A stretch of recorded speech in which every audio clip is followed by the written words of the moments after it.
I think by now, even if you're new to this academy, if this is your first time, that I think you'll realize that this academy is doing something very special.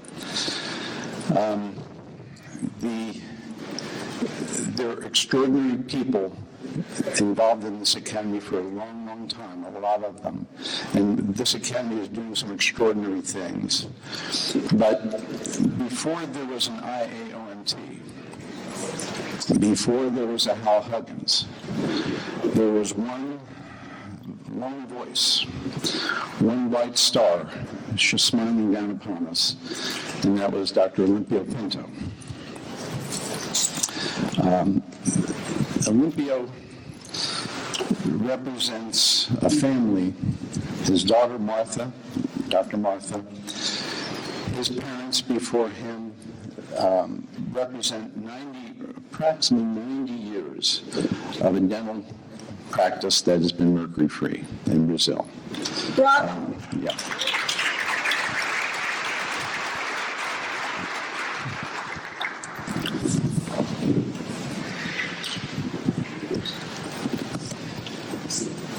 As I said, the IAOMT, the people that I admire and love the most in the world, most of them are members of this academy and people that I've known through this academy.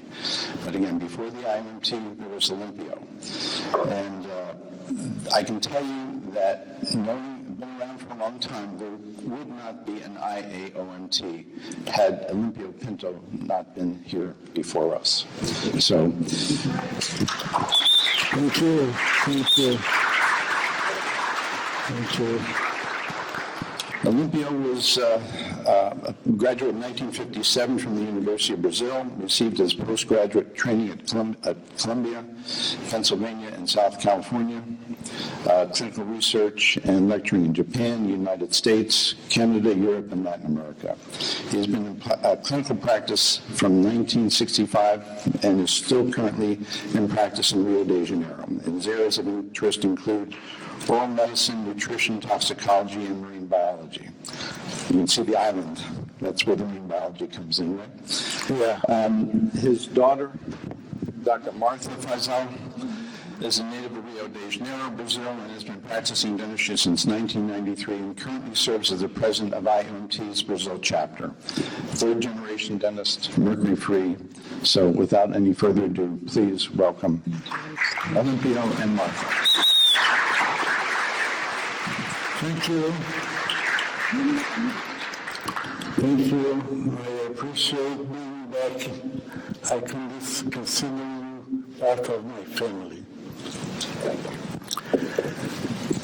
I learned in Georgetown University the difference between right and wrong. My title of Suicide and Symphony represent the right or the wrong choices in the profession. A partir da música.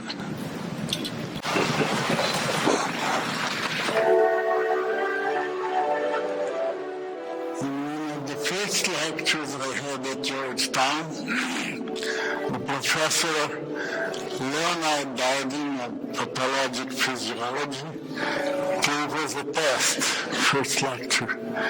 And he passed a sheet of paper with the test, and the test was the following. A lady, 41 years old, is pregnant for the 3rd month of the 11th child. She is destitute and she has tuberculosis. 5 of the children are exceptionals. And the question was, would you interrupt that pregnancy? 104 postgraduate students answered immediately. Unanimous answer. So he took the 104 tests and he showed it to the class and he says, pupils, you just killed Beethoven.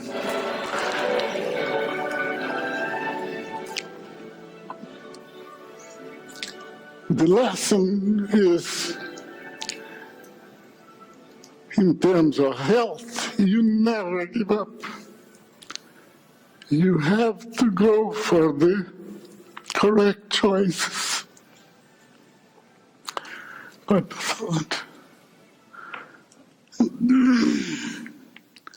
I had quite a few professors. I apologize for my emotion because this was like a miracle career. It would be impossible to happen. I can assure you that impossible does not exist. Dr. Schweitzer had two sons dentists. He gave me his entire library. Dr. Cohn hosted me at a time that there was a quarrel between East Coast and West Coast about temporomandibular joint, occlusion, periodontology, and as a leader of New York, he had a fantastic practice on Madison and 60th Street. And he was having like a scientific trap preparing for him. In New York, the competition was so strong, New York, Boston, and Philadelphia, that if you downed the leader, you became the new leader. And they were preparing a trap for him. And when I got to his office, I asked him for a letter of introduction because I wanted to go to Harvard for a doctorate in Boston, where Dr. von Beckesy had won a Nobel Prize on the hearing, physiology of hearing. And he wrote me a very good letter, and then he said, you know, if you go to Boston, they will never let you out of there because they will they'll feed you, and you will be in research until you get sick of research, and they will fill your life with pleasure, but you make $4,000 or $5,000 a month at the most. If you want to stay in New York, you can learn with me, and you can do your doctorate at Columbia or New York. And he took me to his lab and opened a closet with 17 big cases, full mouth cases. And he said, you went to at school and you got a master's degree in prosthetic dentistry, but you went to a school where you learned dentures and bridges for poor people. You come here and I will teach you how to work. It was a shock to me because I never had seen what he was doing in New York on Madison Avenue. But I was afflicted first with this task of saving him from a scientific trap, and with the task of telling him about amalgam. Dr. Louis Alexander Cohn was a master of dentistry. He had in the attic of his house models, x-rays, and color photographs of every patient of his in the whole history. I never saw a documentation so minute detail. Just not to lose too much time,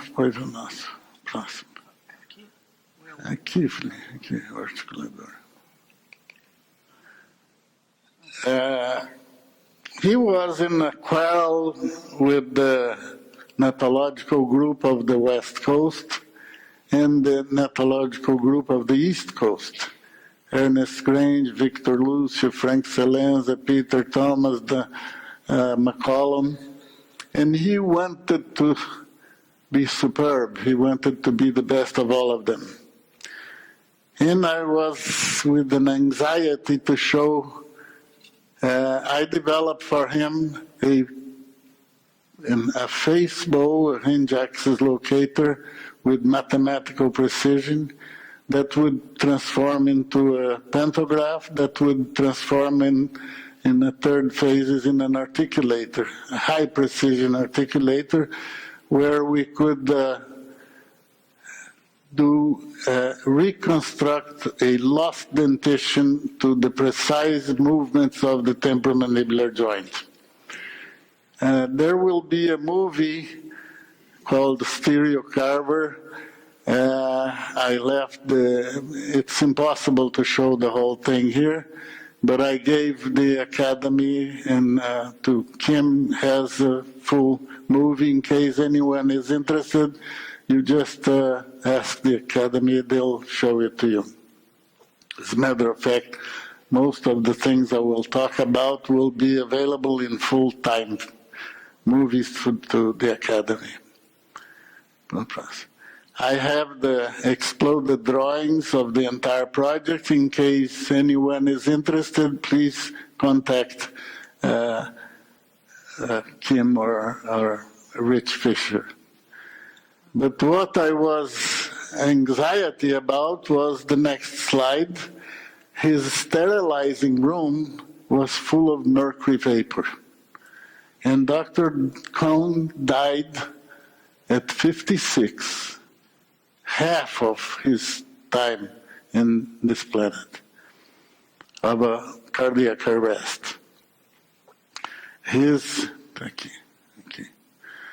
nurse had weekly diarrhea and all the symptoms of mercury poisoning. Her mouth was like that, full of electrolysis. What you see on the side is the propeller of a ship and the blocks of zinc that are soldered to the skull, to the hull of the ship to prevent lose of the propeller. Ships used to lose propellers because of electrolysis between the iron hull and the bronze metal of the propeller. Unfortunately, the first impossible miracle. Dr. Cohn had been feeling heart problems, and at one of the main clinics in the United States, he was giving 5 years at the most to survive. And he had taken me during the winter in New York. It was too cold. He took me to see Dr. Melvin Page in Florida, who was a dentist, nutritionist, that was teaching about degeneration, regeneration, and body chemistry. Dr. Page was known as a quack because he could cure things that the best clinics in Boston, New York, or Los Angeles couldn't do anything about. And I learned a few things with Page, but I had an interval before I could stand on my feet. So I got a letter from Peter Thomas, and they took me to California to lecture for a group of dentists there. And I interrupted the work with the articulator.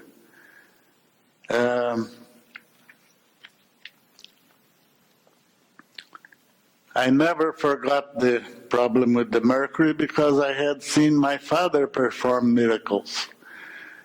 And in 1972 or 73, I was lecturing in Mexico, and I met Hal Huggins and Dr. Paffenbarger, who was the president of the National Bureau of Standards. And I was speaking about amalgam, and Dr. Paffenbarger kind of took me down to ashes because he said amalgam is the cheapest material, the one that lasts longer, the one that will be easy to do and easy to teach. And I was kind of taken by his position because it seemed to me that those were the four principal defects of the material. It lasted longer, it reached the largest part of the population who was the least capable of seeking for the consequences of the poisoning, and it was easy to teach, spread out to all the dental school. He kind of punished me with the saying that if I was to pursue my criticism of amalgam, I would close 40 dental schools in the United States. In 1976, in 1976,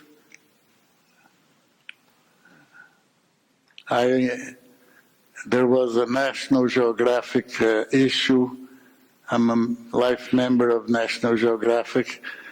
They published an article that is called Slow Death, Mercury Slow Death. And in that article they say dentists have long used a 50% mercury amalgam in tooth fillings.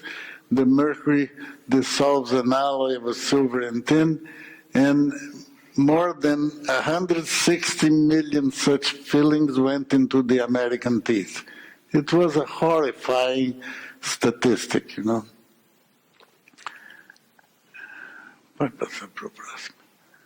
I would like to read a little piece of a priceless thing that Dr. Page wrote.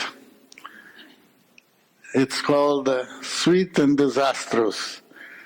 There is a story about the devil, about a situation that he wanted to invent a method of destruction because there was too many good people in the world. After much thinking of the problem, he decided that the poison of destruction should be pure and clean, like recently snowfall. It should be cheap, abundant, and tasty to induce easily the vice. Beyond everything, its effect should stay long enough so that people would not associate the cause and effect.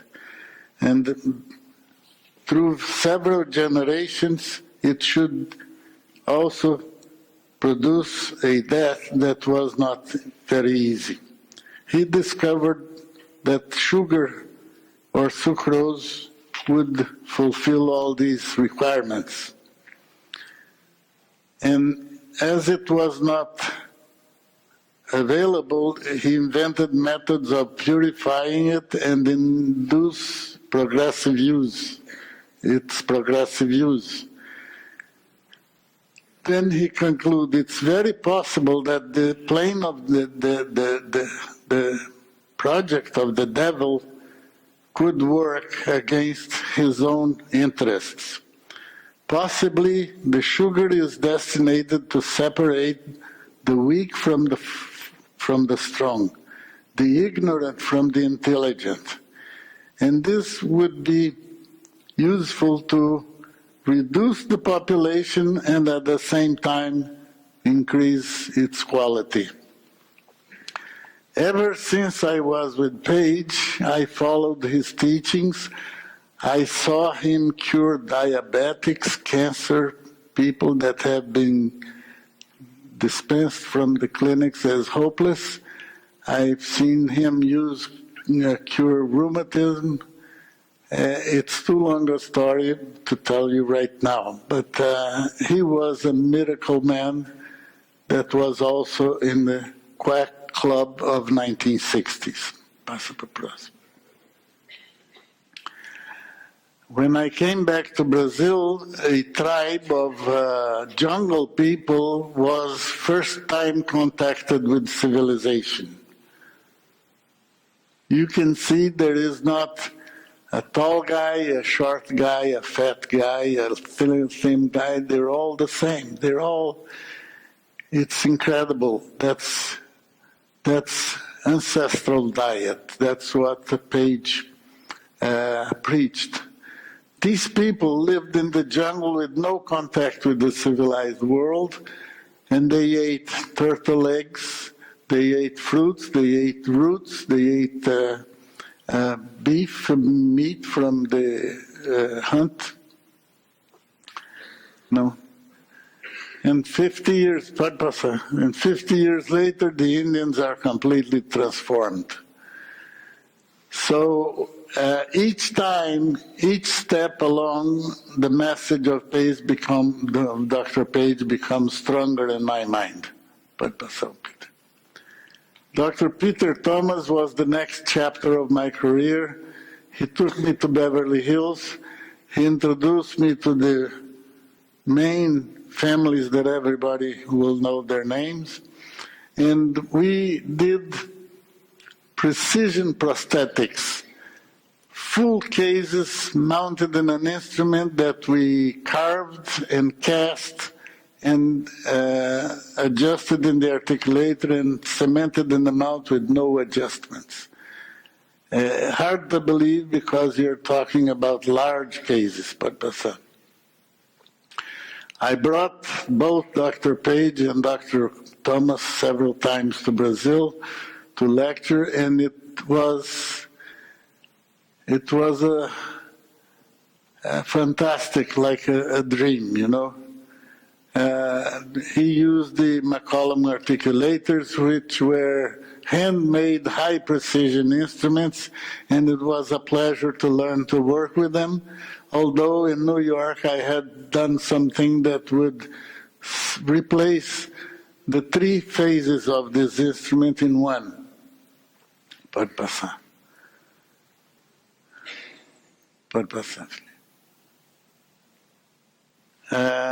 This is a case done by my father in 1930s. My father's cases were done all in gold and porcelain. The average case lasted 30 years. Pode passar. This is, I'll go through quickly because I'm sure all of you are acquainted with prosthetic jewelry. Pode passar.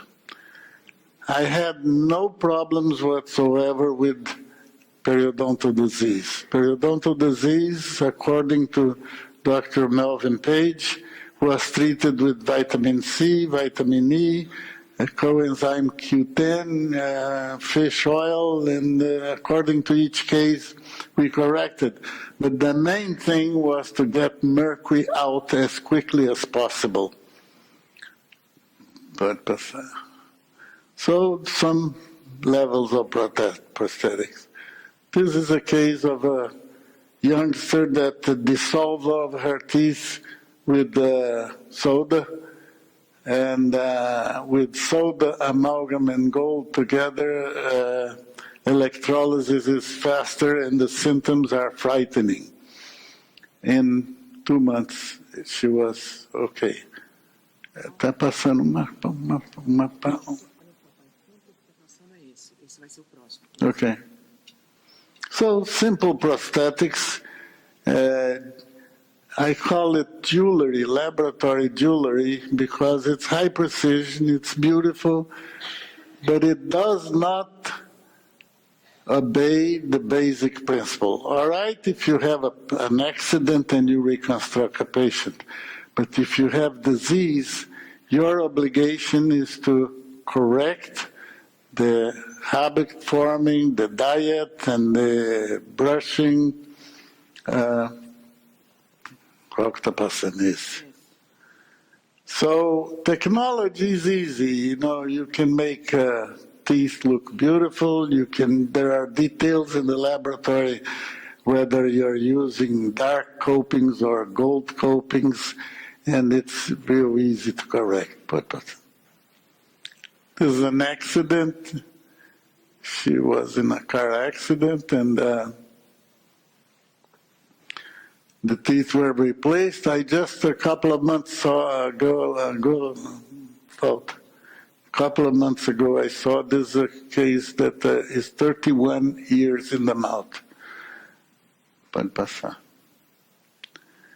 This is another case of gold occlusions. We needed gold occlusions because of the chewing impact. You know, if you build porcelain occlusals, it's punishing to the ligament of the tooth.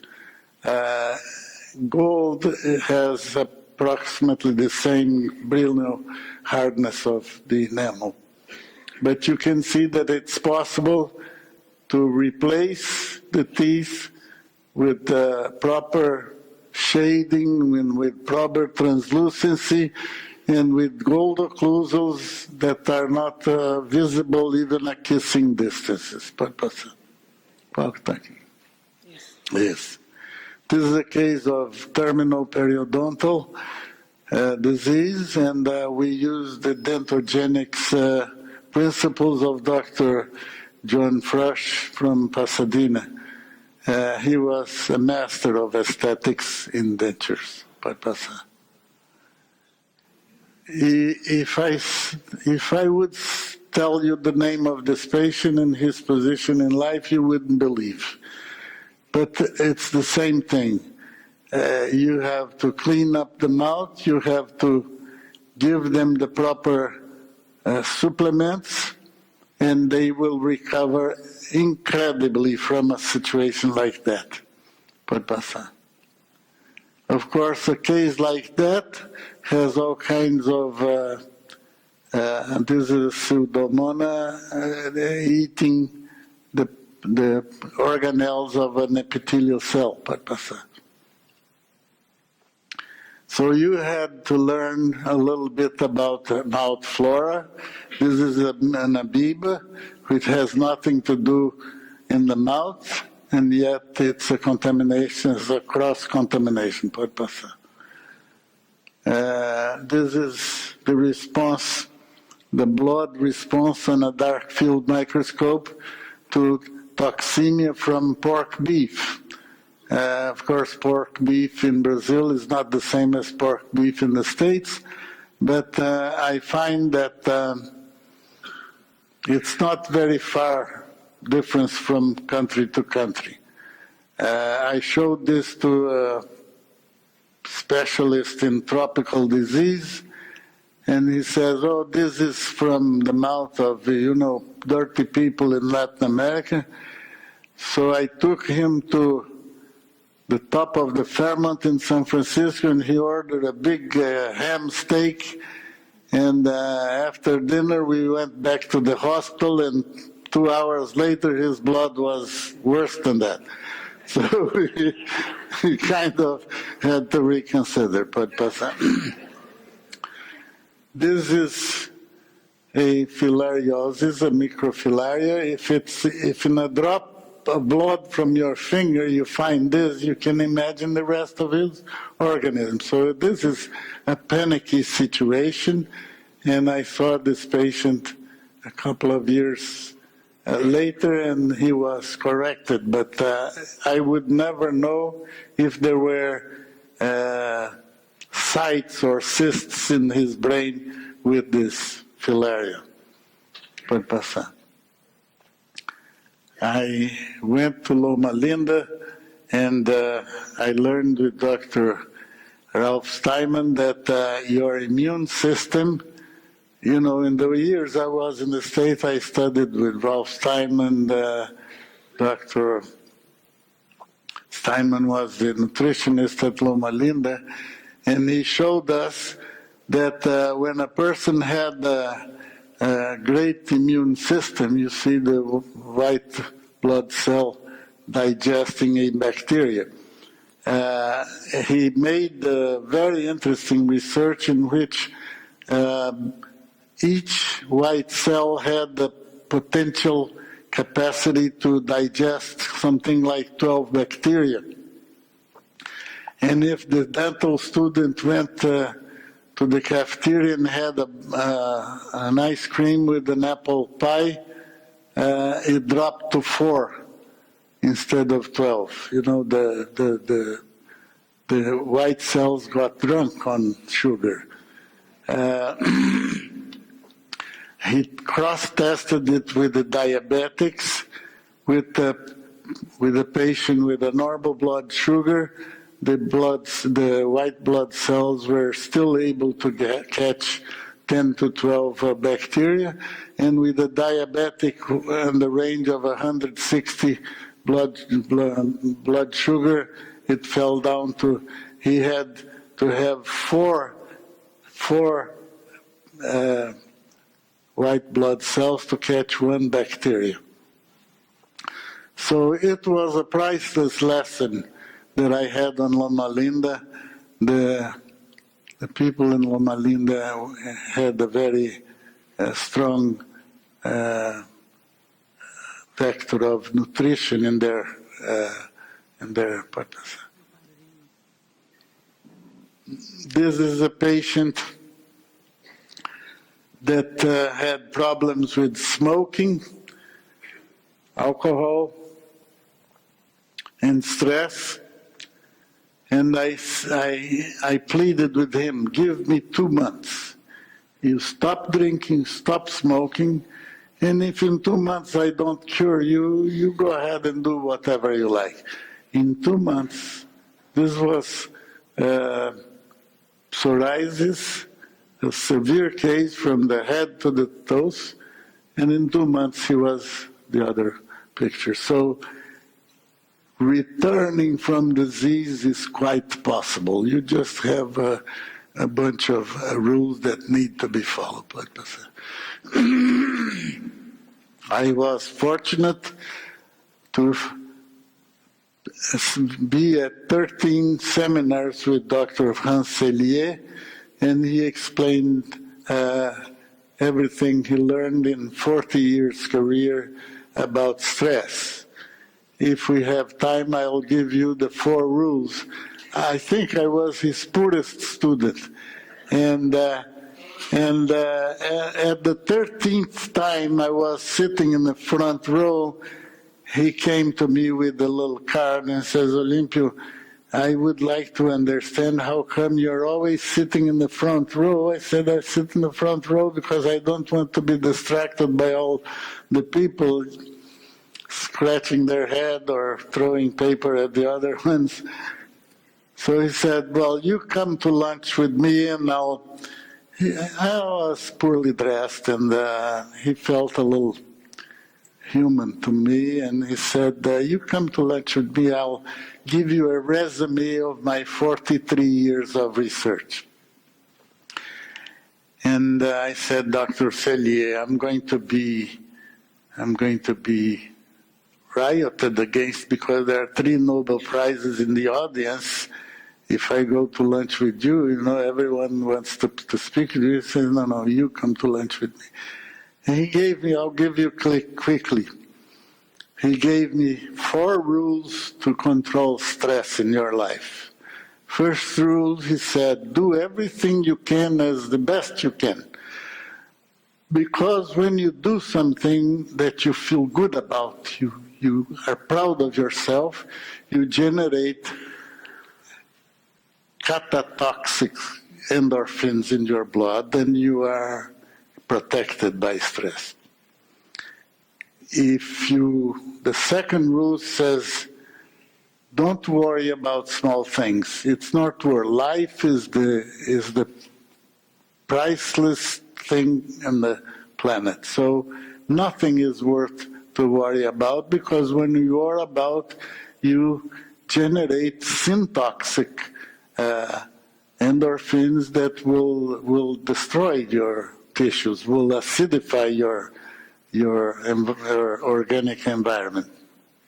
Then he said the third rule, anti-stress, he says, everything is a small thing.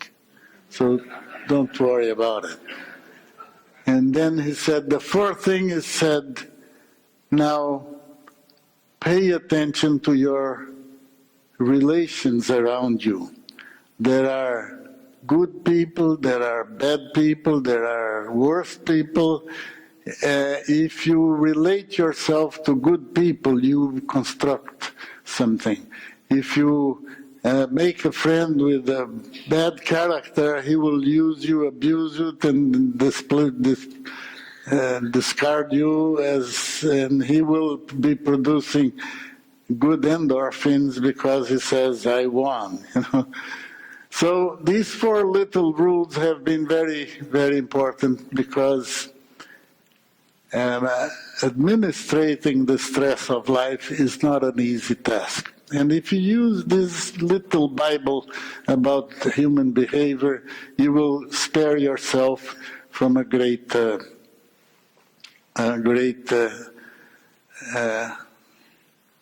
problem. I also had the privilege of studying with Dr. Linus Pauling, who taught me about vitamin C. It was priceless lectures, but okay. Of course, I had to understand a little bit about genetics and about accidents of life. This is keratocysts on a 17-year-old. I was forced to learn a little bit about bone grafting. This is a bone graft from 205, about 5 years later. And on periodontal disease, I had the same thing. I used, in hopeless cases, I used the bone graft, and in 5 or 6 years, I could see that I could control the loss of bone. I will not go into the discussion whether it's worth enough saving the teeth, but I needed to show myself that I could regain bone where it was lost. Then I began to think with myself, how come we have to fight to this situation, you know? I think the purpose of the dentist is not only to repair extreme cases. I think the main purpose of the case of the dentistry is to prevent diseases, to teach people how to take care of their teeth. Aren't we supposed to preserve the health of the mouth?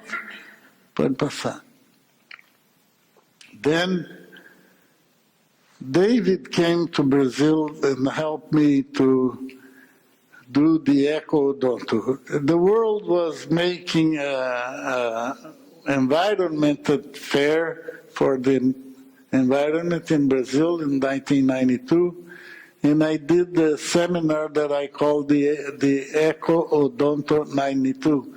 And I brought David Kennedy down and Murray Vemi and John Yamoyanis, and we gave a fantastic meeting. But I had a shock that was, within the profession we had discord. And the purpose of this talk is to talk about compliance and discord, heaven or hell, suicide or symphony. It's much better to live in symphony with everybody. But some people insist in discord. And I have to apologize in public because David came to the meeting and he hauled down to Brazil a 3-foot souvenir for me. And I was so absorbed in the fight because they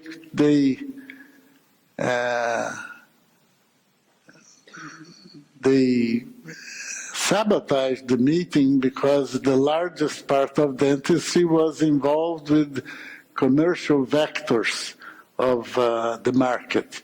And I was trying to preach the vectors of good health and good teeth. So I was so absorbed that I didn't even say, David, thank you. And I want to apologize in public, because when you are in the middle of the battle, you don't think of, polishing the image. And then in 2009, I went through the worst episode of my entire career. And during that year, 2009, Rich, I could not come to the meeting because one of my daughters developed a fulminant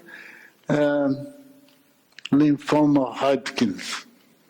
And I was up and down like crazy trying to save her.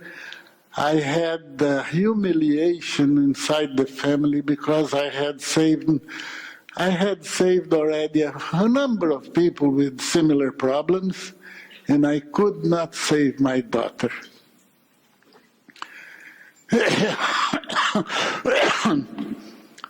And a few days after she passed away, I got this plaque from Rich. And it kept me alive. I want to thank you, Rich. So I learned to see the IAOMT as the intelligence agency of auto and medical toxicology. You are a gifted group. You are the thinking tank that will eventually improve this country. You would think it's impossible to improve America, but you guys are going to improve America in your own countries, wherever you come from. Okay.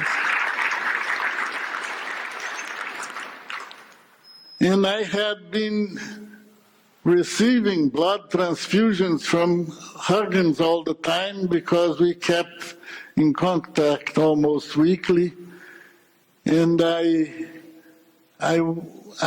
think each one of you should see the series of the stories written in blood and with blood.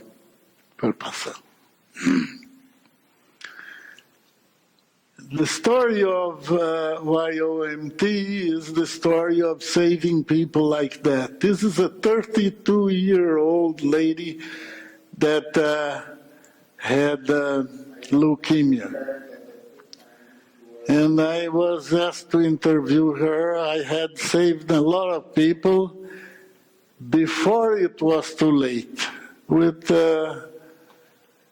this doctor, she diagnosed her own leukemia in the microscope because she was a laboratory physician. She had 2 children, 1 3, 1 5, and I cannot forgive myself for not being able to save her because she already had a platelet count of 22 and it should have been at least 250,000. And she bled herself to death because she had experienced chemistry,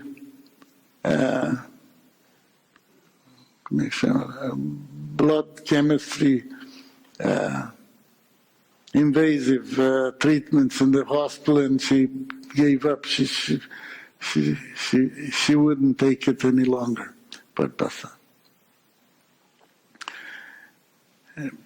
Volta. You can see her mouth. Any periodontist will say, oh, this is a simple case.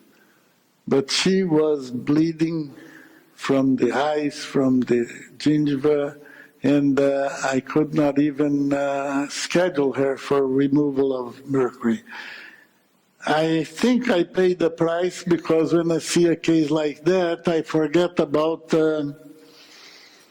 the smart mercury removable, and I go in and I take everything out and I cover it as soon as possible, because I think in a case like that you cannot afford to lose minutes. Then I have a hematologist in the office, and he showed me this graph from a book on laboratory hematology by Dr. John Miali, and he made the statistics of the cases of leukemia from 1920 to 1950. I wonder if the continuation of this statistic is available from 1950 to 2000 or 2015, because he did something like a forensic research, and he showed that the line was so straight going up, the progression of cases was so uniform, that he backtracked it to the 1850s, when the first cases of leukemia were diagnosed. And this is just about 20 years after the introduction of silver fillings in the United States. It would be interesting if anyone can follow up the number of the cases of leukemia, because I think one thing is clear: the numbers are increasing. The numbers are increasing. The number of dental schools in Brazil, when I graduated, we had 50 dental schools. Now we have 220. Brazil is the second in the world in number of dental schools. We lose only from India. India, apparently, because it has 3 or 4 times more population than Brazil. There are clear signs in the statistics that quality of life as a whole is not improving, is getting worse. And I think this is the central intelligence that is going to make a shift to the betterment of health. Thalidomide was discovered in 1957, and 9 months later, the signs were visible, and the drug was forbidden. Mercury is 200, it's a 200-year disaster, 2-century disaster. And the reason is that you do not readily see the results of mercury. It's disguised into the field of psychiatry, in the field of cancer, and they don't connect it. They don't connect the dots like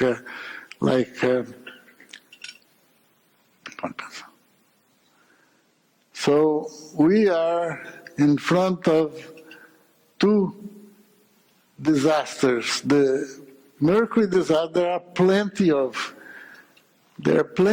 evidences that mercury is terrible. We don't need to prove it. It's already demonstrated extensively. I spent several times with Michael Ziff and with Sam Ziff. I translated their first book to Portuguese, Mercury the Time Bomb. And then to show you that cancer is the same thing. In 1931, a German biochemist won 2 Nobel Prizes on the cellular respiration. Apparently, cancer, the primary cause of cancer is a lack of oxygen. It's a asphyxiation of tissues at cellular level. And when the level of acid goes up, we start self-digesting ourselves. The root of the problem is in our diet, is in what we eat. And cancer is also increasing. So is increasing sugar, and we are in the down of understanding and creating a new knowledge in food revolution. Of course, it started with Page and Hawkins and Dr. and Luma Linda. Sometimes I got too much mercury in my brain and I forgot the names. But Professor Edlin Steinman, Ralph Steinman had a fantastic book, and he showed it so clearly. And the amazing thing is that there are books where they confess their crimes. Of course, everyone wants to hire the most competent people to work on the vectors of their business, whether it's production of sugar, ice cream, hamburgers. They have PhD scientists working for them. And this book, Salt, Sugar, and Fat, is a confession of the technician that they finally realized the size of their mistake. Stupid intelligence is dangerous. Intelligence is good in all ways. They promote the business of sucrillos and all kinds of sugar. They can double and triple their sales because they know how to deal with our limbic brain or without our reptilian brain. They have hired psychiatrists to know how to push their markets, So we can't have time to fight with them, We should be. But it's just to show you that every time a psychiatric guy wants to rule the world, it's a human tendency,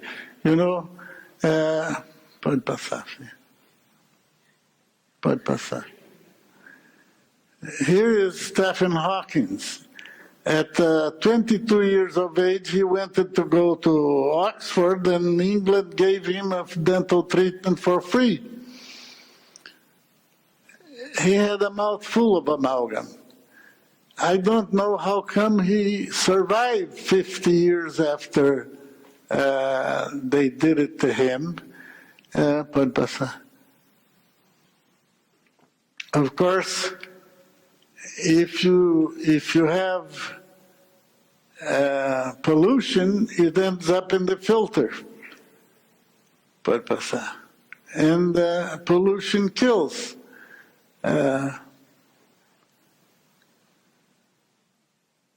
Of course, these are people that they think they are doing the right thing, They are intelligent like us, but they don't know that they're risking their lives.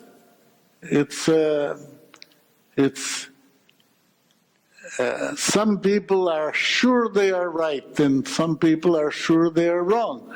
You have to learn how to deal with discord. You can kill your life in discord, and it's useless. Our patients,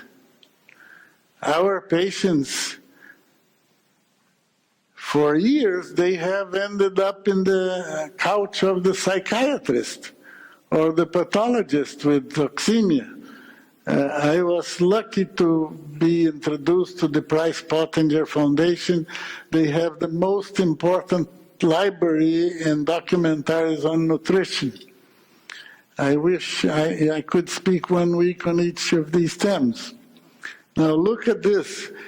This guy was sure he was, who would suspect the SOB was wrong? He had an athletic appearance, and everybody looked at him and says he's going to be a good pilot. He killed 150 people. Suicide behavior is closely linked to heavy metal poisoning, whether it's mercury or lead or Martha is afraid I'll stumble. Thimerosal. It could be mercury from the vaccines. It could be side effects.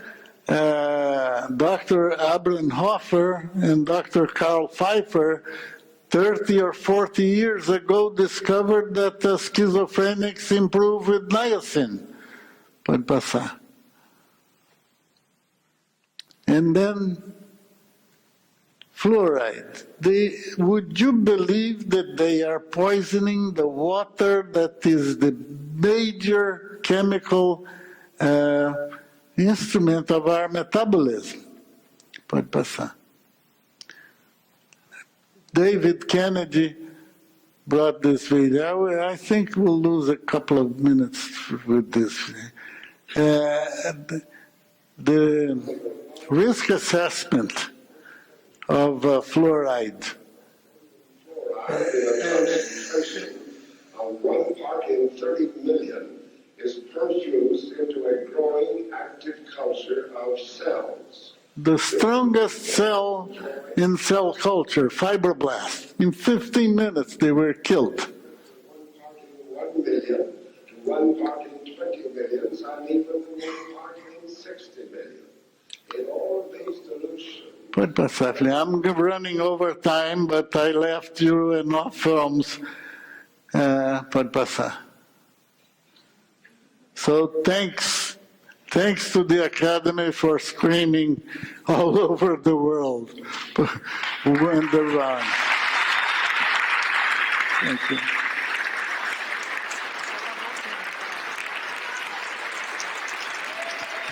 Thank you. No, tá bom. Thank you. Thank you. I have, if you give me 5 more minutes from your lunchtime, I have a few things that I would like to offer the Academy for the use of whoever may be interested. There are treasures in the future. I would like to discuss 5 minutes of the future perspectives. In the 1970s, I had so many children that I invented a wristwatch with a temperature sensor that would announce when the woman was ovulating. This way you could either have children if you wanted or avoid children if it was not the right time. The patent was made in Brazil. If there is anyone interested, I will be able to give it through the Academy that maybe it could generate funds for the Academy. Pode passar. You know, we have to correct absurds. This is the only viable source of life in the planet. And education should prevent waste like that, you know. It's Then another invention that I did in the 1970s is the flying saucer, which I think is going to be a worse fight than amalgam, because the vectors of business are for flying jets. But with this vertical takeoff vehicle and electrical flight, all of the technical necessary steps are already available.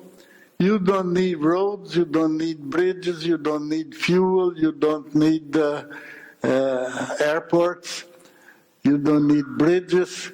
So it's something is going to happen. I know it's going to happen, but we will have to get Boeing interested in stopping the jets, so it's not an easy task, you know. But I think the world will be better when we have that. Pode passar. Pode passar. Volta o disco, voador. Ele tem movimento, tem jeito de tocar? So it's a logical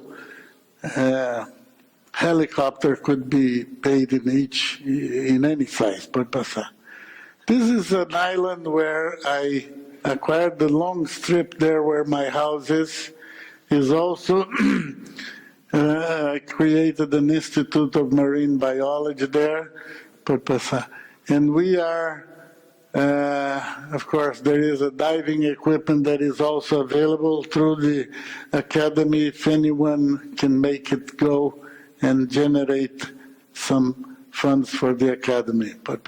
It's sea farming, I think it's the future of feeding the world with high quality food, free of toxins. I know, but it's possible to create high quality food in an open ocean industrial production of food. Also, we discovered with a professor of mine from Chile that there are harmful algae that can cause amnesia. That's domoic acid. Maybe it's a clue to learn how come we forget things. The chemical reaction with domoic acid is very clear to the entire world now. There are ways of producing anti-fouling with the varnish. It's a polyphenol that you can paint ships, and you can double the speed and save half the fuel. Also, with oil spill, we have developed an emulsifier to protect from oil spill. You see an oil spill with heavy oil from Iran, the thickest oil, and then you spray this emulsifier, and it immediately dissolves the oil, and you have no more oil. It serves as a fertilizer. And, Exxon Valdez costed $4 billion to clean. This is made up with coconut and orange oil. So he left us an important message. You can buy things, you can recover things that you lost, but you cannot buy somebody to suffer your disease for you. So I think the lasted purpose of a dentist is to produce a mouth without decay, a mouth that does not need repair. And if you produce a mouth like this, you will produce a human being that will have no disease. Thank you very much for the extra time. Well, this is, of course, our friend Hall that never escaped an opportunity to produce a pearl for us. Thank you very much.